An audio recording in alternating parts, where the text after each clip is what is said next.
இந்திய சமூகத்தின் பொருளாதாரத்தை வலுப்படுத்த அடுத்த ஆண்டு மேலும் ஏராளமான திட்டங்களை அரசாங்கம் அறிமுகப்படுத்தியுள்ளது. கோஸ்கோப் எனப்படும் தொழில் முனைவோர் மற்றும் கூட்டுறவு மேம்பாட்டு துணை அமைச்சர் டத்தஸ்ரீ ரமணன் ராமகிருஷ்ணன் அதனை கோடி காட்டியுள்ளார்.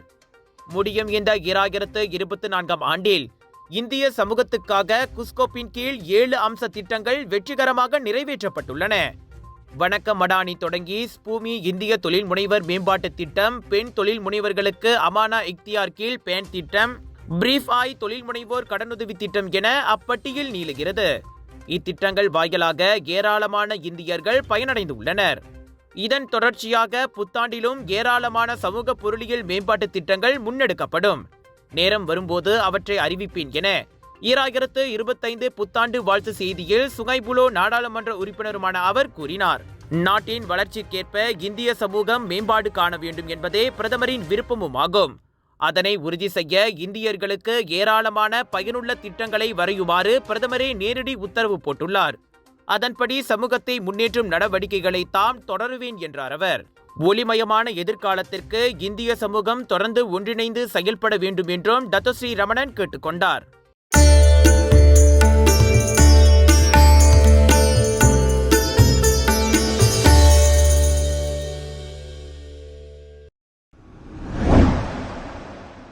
தேசிய போலீஸ் படை தலைவருக்கு எதிராக அவதூறு பரப்பும் கருத்துக்களை நீக்குமாறு பாப்பா கோமோ என பரவலாக அறியப்படும் பிரபல இணைய வலைப்பதிவாளர் வான் முகமது அஸ்ரி வான் டீரிஸ் உத்தரவிடப்பட்டுள்ளார்.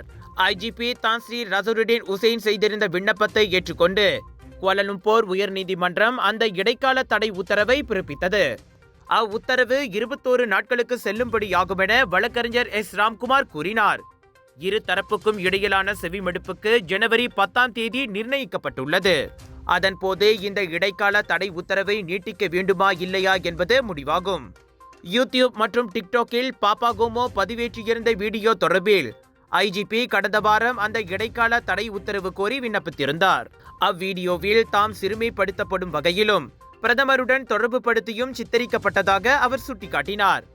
பாப்பா கோமோ இனியும் அந்த அவதூறு கருத்துக்களை பரப்ப தடை விதிப்பதோடு இழப்பீடும் வழங்கவும் நீதிமன்றம் உத்தரவிட வேண்டும். தவிர பதிவேற்றப்பட்ட அனைத்து சமூக ஊடகங்களில் இருந்தும் அவதூறு வீடியோக்களை நீக்கி பாப்பா கோமோ மன்னிப்பு கேட்க வேண்டும் என தான்ஸ்ரீ ரசருடின் உசேன் கோரியுள்ளார்.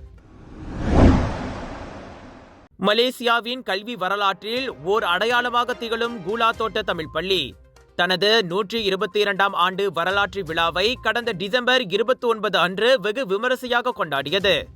1902ஆம் ஆண்டு நிறுவப்பட்ட இப்பள்ளி தோட்டப்புறத்தில் தொடங்கப்பட்ட முதல் தமிழ் பள்ளியாகும்.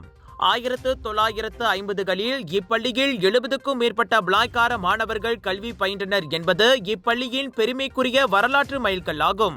இவ்விழாவில் மாநில ஆட்சிக்குழு உறுப்பினர் மாண்புமிகு சிவனேசன் அச்சலிங்கம், அலோர் புங்சு முன்னாள் சட்டமன்ற உறுப்பினர் டத்தோ அஜி சாம் பின் மாட் சஹாட் ஆகியோர் சிறப்பு விருந்தினர்களாக கலந்து கொண்ட நிலையில் சுமார் 800க்கும் மேற்பட்ட முன்னாள் மாணவர்கள், ஆசிரியர்கள் மற்றும் பெற்றோர்கள் கலந்து கொண்டு உற்சாகத்தை கூட்டினர்.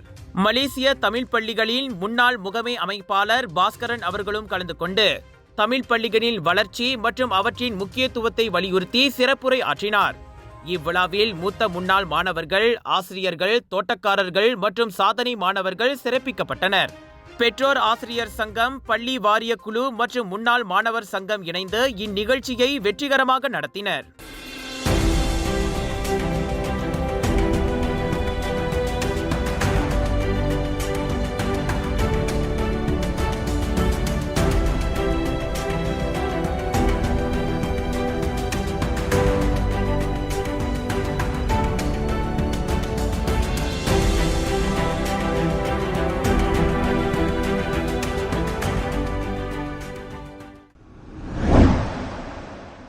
மலேசிய சிலம்ப அணி ஆசிய சாம்பியன்ஷிப்பில் 12 தங்க பதக்கங்களை வென்று முழுமையான சாம்பியனாக அறிவிக்கப்பட்டது. பினாங்கு மாநிலத்தைச் சேர்ந்த 6 தேசிய வீரர் வீராங்கனைகள் தான் இச்சாதனை பதக்கங்களை வெற்றிகரமாக கைப்பற்றியவர்களாவர். இந்நிலையில் பினாங்கு அனைத்துலக விமான நிலையத்தில் அச்சிலம்ப அணி வீரர்கள் வருகை தந்தபோது பினாங்கு இந்து அறப்பணி வாரிய தலைவர் RSN ராயர், செனட்டர் லிங்கேஸ்வரன் மற்றும் பினாங்கு மாயிகா தலைவர் டத்தோ தினகரன் உள்ளிட்டோர் வருகை அளித்து தங்களின் பாராட்டுகளை தெரிவித்துக் கொண்டனர். இந்த சாதனை பாரம்பரிய இந்திய கலை சிலம்பத்தை உலகளாவிய விளையாட்டாக உயர்த்தியுள்ளதற்கு சான்றாகும் என செனட்டர் லிங்கேஸ்வரன் தெரிவித்தார். மேலும் சிலம்பத்தை பள்ளி பாடத்திட்டங்களின் ஒரு பகுதியாக சேர்க்க பரிந்துரைத்த அவர், இது எதிர்காலத்தில் அனைத்து சமூகங்களுக்கும் இக்கலையை கற்றுக்கொண்டு மரபினை மதிக்க உதவும் என்றார். இந்த வெற்றி இந்திய பாரம்பரிய கலைக்கான பெருமையை உலகளவில் பரப்பியதோடு அடுத்த தலைமுறையினருக்கு பெருமிதம் அளித்து பாரம்பரிய கலை கற்றலில் ஊக்கமளித்திருக்கிறது. OPCW எனப்படும் ரசாயன ஆயுதங்களை தடை செய்யும் இயக்கத்தின் அறிவியல் ஆலோசனை வாரியமான SABக்கு நிபுணராக மலேசியாவின் ராஜா சுப்பிரமணியன் நியமிக்கப்பட்டுள்ளார்.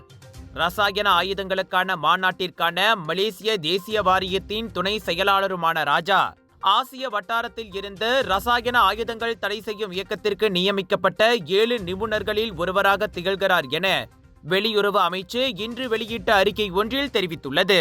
2025 ஆண்டு ஜனவரி 1 தேதியில் இருந்து 2027 ஆண்டு டிசம்பர் 31 தேதி வரை SAB இயக்கத்தின் நிபுணராக ராஜா இருந்து வருவார். ரசாயன ஆயுதங்கள் தொடர்பான விவகாரங்களில் சிறப்பு நிபுணத்துவம் பெற்றவராக கடந்த 23 ஆண்டுகளுக்கு மேலாக அவர் திகழ்கிறார். தேசிய சுவீடன் ரசாயன உயிரியல், கதிரியக்க மற்றும் அணுசக்தி பாதுகாப்பு ஆராய்ச்சி நிறுவனத்தில் இருந்து ரசாயன ஆயுத பகுப்பாய்வில் ராஜா சுப்பிரமணியம் முனைவர் பட்டம் பெற்றுள்ளார் என வெளியுறவு அமைச்சு தெரிவித்துள்ளது. மலாக்கா சட்டமன்றத்தில் முதல் அமைச்சர் டத்தஸ்ரீ அப்துல் ராவூப் யூசுப் லேசாக கண்ணயர்ந்த வீடியோ வைரலாகியுள்ளது. அதை சமூக ஊடகத்தில் பதிவேற்றிய மஸ்ஜித் தானா நாடாளுமன்ற உறுப்பினர் டத்து மாஸ் எர்மியாத்தி சம்சுடினின் செயல் முறையற்றது என ஆட்சிக்குழு உறுப்பினர் ஒருவர் சாடியுள்ளார். மாநில முதல்வரின் பெயருக்கு வேண்டுமென்றே களங்கம் விளைவிக்கும் தீய நோக்கில் மாஸ் எர்மியாத்தி நடந்து கொண்டுள்ளார். பொறுப்புள்ள மக்கள் பிரதிநிதியாக இருந்து கொண்டு அவர் அப்படி செய்திருக்கக்கூடாதென அறிவியல், புத்தாக்கம், தொழில்நுட்பம், தொடர்பு மற்றும் டிஜிட்டல் துறைகளுக்கான ஆட்சிக்குழு உறுப்பினர் டத்தோ ஃபைருல் நிசாம் ரோஸ்லான் தெரிவித்தார். சட்டமன்றத்தில் முதலமைச்சர் தூங்குகிறார் என்ற ஒரு தவறான சித்தரிப்புக்கான முயற்சியே அது. காரணம், நாங்களும் அவையில் இருந்தோம். முதலமைச்சர் தூங்கவில்லை, சோர்வில் லேசாக கண்ணயர்ந்திருப்பார், அவ்வளவுதான் என ஃபைருல் விளக்கினார். முதலமைச்சர் ராவோப் அல்லும் பகலும் உழைப்பவர். அப்படி சோர்வில் இருக்கும்போது கண்ணயர்ந்ததை பிரதிப்படுத்தி தவறாக சித்தரிப்பது ஏற்புடையதாக இல்லை என்றார் அவர். வைரலான பதிவின் கீழ் முதலமைச்சருக்கு பல்வேறு நோய்கள் இருப்பதாகவும் வலைத்தளவாசிகள் கருத்து பதிவிட்டுள்ளனர். அதிலும் உண்மையில்லை, அவருக்கு எவ்வித நோயும் இல்லை, முழு ஆரோக்கியமாக உள்ளார் என ஃபைருல் கூறினார். முன்னதாக பார்வையாளர் இருக்கைகளில் இருந்து அவ்வீடியோவை பதிவு செய்ததாக நம்பப்படும் 2 பெண்கள் அவை காவலர்களால் வெளியேற்றப்பட்டனர். அப்பெண்கள் பதிவு செய்திருந்த வீடியோவைத்தான் பிர்சத்து கட்சியின் மாஸ் எர்மியாத்தி வைரலாக்கியிருந்தார். GM Indians பெருமையுடன் வழங்கும் Kluang Indian shopping expo and viral food festival 1 5 ஜனவரி வரை ஏயான் பிக் க்ளூவாங் ஜோரியல் சூப்பர் சேல், சூப்பர் டிஸ்கவுண்ட். நீங்கள் கொண்டாடி மகிழ ஷாப்பிங் திருவிழா, பிக் சேல், பிக் டிஸ்கவுண்ட். அண்மையில் ஊழியர் ஒருவர் எதிர்பார்க்காத சம்பளமாக 9,142 ரிங்கேட் 95 சென்ட் வங்கி கணக்கில் பெற்றுள்ளார். இது அவரது வழக்கமான சம்பள பணமான 1,945 ரிங்கேட் 95 சென்டை விட அதிகமான தொகையாகும். எனினும் இந்த கூடுதல் தொகையை வைத்துக் கொள்வதற்கு பதிலாக உடனடியாக அந்த ஊழியர் இந்த தவறை முதலாளியின் கவனத்திற்கு கொண்டு வந்ததோடு அவரது வங்கி கணக்கில் மறுபடியும் பணத்தை சேர்த்து விடுவதாக கூறியிருக்கிறார். தனது ஊழியரின் இந்த நேர்மையை மதித்த டாக்டர் ஜுல் அரிஃபின் மாரோப் என்ற அந்த முதலாளி இந்த தகவலை த்ரெட்ஸில் பதிவிட்டு பாராட்டியுள்ளார். இதனைத் தொடர்ந்து நெட்டிசன்களில் பலரும் அந்த ஊழியருக்கு பாராட்டுகளை தெரிவித்துள்ளனர்.